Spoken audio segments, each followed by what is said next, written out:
হিন্দু হয়ে কি লাভ যদি ধর্মই না পালন করলাম? তো আমরা সবাই নিজেকে আমরা হিন্দু বলি, তো আমরা যদি ধর্ম না পালন করি, হিন্দু ধর্ম বা সনাতন ধর্মই যদি আমরা পালন না করি, তাহলে আমরা নিজেকে হিন্দু বলে কি লাভ?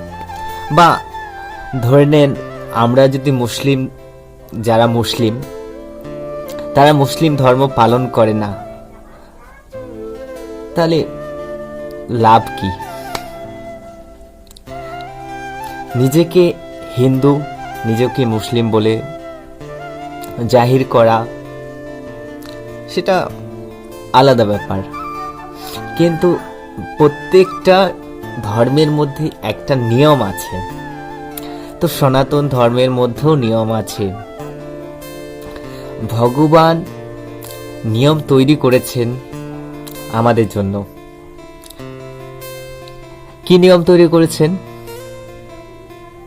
যে বর্ণাশ্রম ধর্মের বা সনাতন ধর্মের মধ্যে আমাদের নিজেকে আমরা যখন হিন্দু বলি, তো হিন্দু বলার পেছনে যে বিষয়টা আছে, যে ধর্ম, সনাতন ধর্ম, ধর্মের মধ্যে যে ভিত আছে, যে ধর্ম পালন করে না তাদের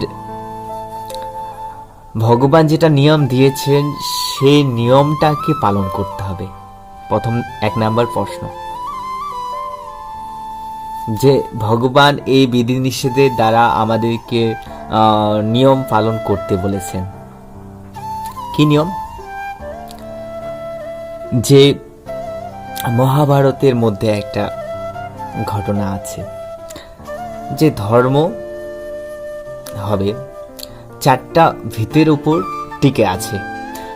কি? সত্য, তপ, দয়া, শৌচতা। সত্য, তপ, দয়া, শৌচতা। শৌচতা মিন্স পবিত্রতা। সত্যতা কি হবে? দুতম পানম স্ত্রিয়ম শুনা তত্র অধর্ম চতুর্বিধা। তার উল্টোটাই হচ্ছে ধর্ম। সত্য, তপ, দয়া, শৌচতা, পবিত্রতা। দুতম মানে মাংসাহার। কাউকে যদি আমরা কেটে ফেলি, কেটে নিয়ে তাকে খাই, দয়া কি থাকবে? দ্বিতীয় নাম্বার পানম, সিগারেট খাওয়া, দারু খাওয়া, গুটকা খাওয়া, পান খাওয়া, বিড়ি খাওয়া, মানে এগুলা নিজের যে ভিতরের যে পবিত্রতা বা ওটা কি থাকবে? পানম, মদ খেলে কি আপনার নিজের মস্তিষ্ক ঠিক থাকবে? তো হিন্দু হয়ে কি লাভ যদি আমরা সেগুলাই করি? যে হিন্দুত্বের আমরা দোহাই দিই, ঠিক আছে, আমাদের নিয়মগুলা পালন করি না। স্ত্রিয়ম, নিজের সনাতন ধর্মের মধ্যে বিয়ে করার একটা নিয়ম আছে।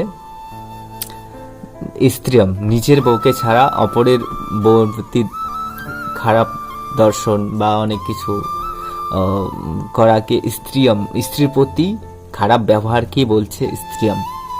শোনা, শোনা মিন্স জুয়া খেলা। সনাতন ধর্মের মধ্যে এই 4টা হচ্ছে ভিত, এটা হচ্ছে এই 4টা মানা করেছে। আর এই 4টা যদি আমরা করি তাহলে আমরা অধার্মিক। হিন্দু ধর্মে আছি কিন্তু আমরা নিয়ম পালন করি না। আমার বাবা আছে কিন্তু বাবাকে আমি ভাত কাপড় দিই না। বিষয়টা এটাই, যে বাবা আছে, হ্যাঁ বাবা আছে, কিন্তু ভাত কাপড় দেয় না। শুধু মানে যে ওটা আমার বাবা, বাকি বিষয়টা মানে না। তো এরকমই হিন্দু ধর্মে আছে কিন্তু মানে না। তো ওরকমই দুতম পানম স্ত্রীম শোনা তত্র অধর্ম চতুর্বিধা। 4 জায়গায় অধর্ম আছে, সেই অধর্মটাকে ছাড়তে বলেছে। আর আরো অনেক কিছু আছে। এটা হচ্ছে সনাতন ধর্মের 1 নাম্বার ভিত, কলম পিলার যে বলে বাড়ি দেওয়ার জন্য প্রথম পিলার। তো সনাতন শিক্ষার মধ্যে এটুকুই, পরবর্তীতে নেক্সট পার্টের মধ্যে আপনাদেরকে দেওয়া হবে।